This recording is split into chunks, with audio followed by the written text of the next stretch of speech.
bikin bangga, bangga bersarung mangga.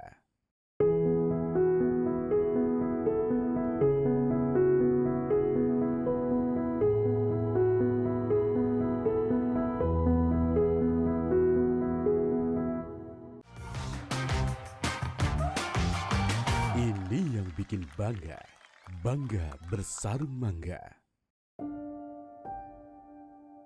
Assalamualaikum warahmatullahi wabarakatuh.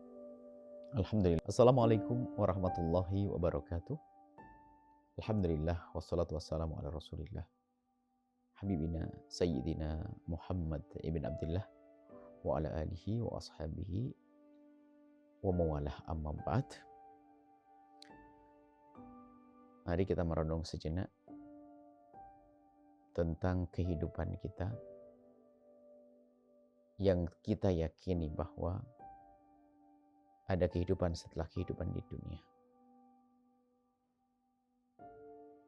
Anda akan menemui kehidupan itu di sana. Anda orang baik maka Anda di surga. Orang jahat di neraka. Yang jelas di sana ada surga dan ada neraka. Untuk mendapatkan surga, kita harus punya bekal untuk masuk ke sana. Dan bekalnya saat inilah kita persiapkan. Dan Allah Maha Kasih, semua hamba diberi kesempatan untuk berbekal. Tidak ada yang tidak. Bahkan semua yang dilakukan seorang hamba bisa dijadikan bekal. Cuman yang menjadi masalah hamba tersebut tidak menyadari pentingnya berbekal di sana dan tidak menyadari bahwasanya apa yang dihadapannya adalah bekal yang bisa dibawa ke sana.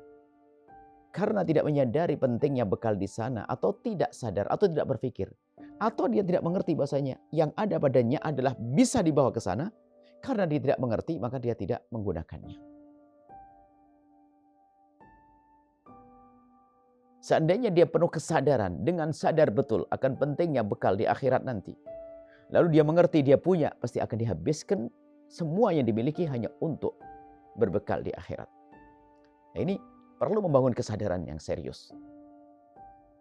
Maka kami mulai, Anda si kaya, orang kaya. Sebetulnya ini adalah Anda telah diberi oleh Allah bekal untuk Anda bawa. Cuman jangan menjadi orang yang bodoh lalu membiarkan bekal tersebut tidak dibawa. Maka gunakan kekayaan Anda untuk segala kebaikan. Di sana ada masjid yang harus dibangun. Ada anak yatim perlu dibantu. Orang fakir perlu dibantu. Kita hantarkan ke pendidikan mereka. Pendidikan sukses akhirat, sukses dunia. Ada pesantren yang harus kita perhatikan dan seterusnya. Maka inilah kesadaran kita kepada akhirat. Kemudian kesadaran bahwasanya kita punya sesuatu. Maka ini menjadikan kita berbekal. Nah, kalau kita nggak ngerti ya dibiarkan begitu saja. Mungkin pergi akan ditinggal. Seperti halnya kalau kita mau berpergian nggak ngerti kalau di rumah kita banyak bekal. Ya kita akan pergi begitu saja dengan mobil dengan kosong nggak ada isinya. Padahal di rumah banyak bekal. Tapi kalau ngerti di rumah banyak bekal akan diambil.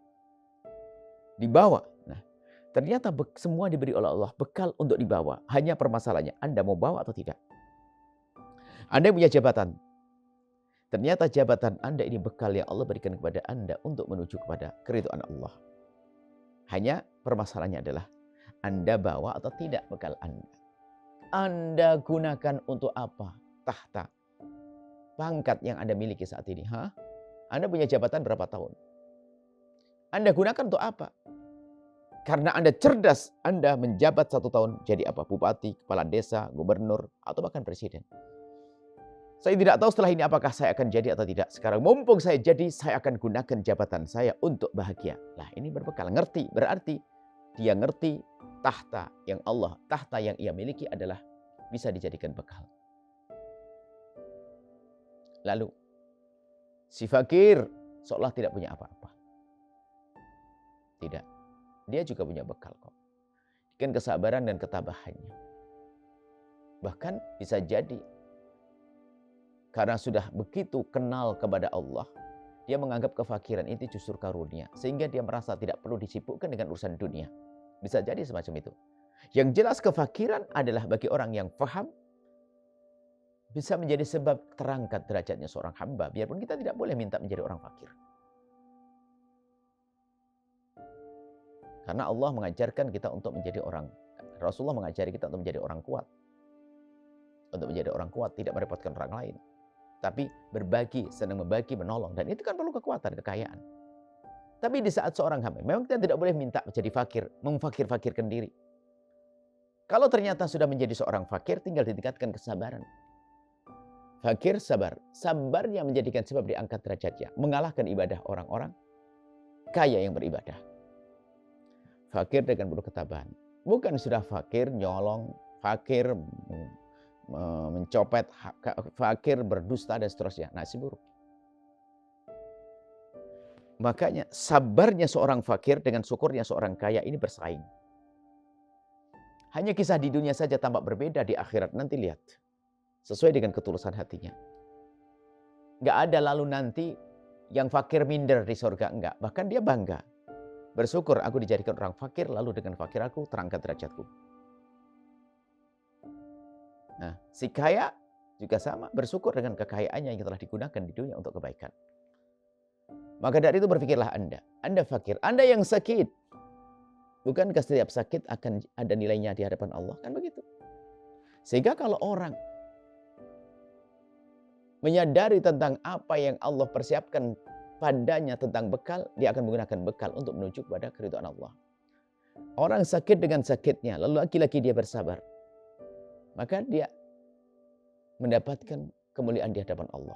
Kalaupun dia minta disembuhkan oleh Allah, bisa jadi dia sembuh, atau dia tidak sembuh. Akan tapi di saat dia tidak sembuh, ternyata telah Allah tabungkan dengan pahala yang banyak nanti di akhirat. Dan ini menjadikan mereka sangat bersyukur, senang. Kalau ternyata dulu pernah sakit di dunia, pernah fakir di dunia. Maka siapapun Anda sebenarnya punya bekal. Tenaga Anda punya tenaga, Anda gunakan untuk apa? Anda punya kecerdasan. Jadi semua yang Allah berikan kepada kita itu sesungguhnya bekal yang Allah berikan untuk menuju surga, untuk menuju kemuliaan. Kefakiran yang Allah berikan adalah jadi bekal. Dan seterusnya. Mari kita sadari tentang pentingnya akhirat. Kemudian kita sadari juga kita berada di dunia tempat untuk berbekal. Kemudian ayo kita serius berbekal agar kita menjadi orang kaya raya nanti di akhirat. Nuhibbukum fillah. Assalamualaikum warahmatullahi wabarakatuh.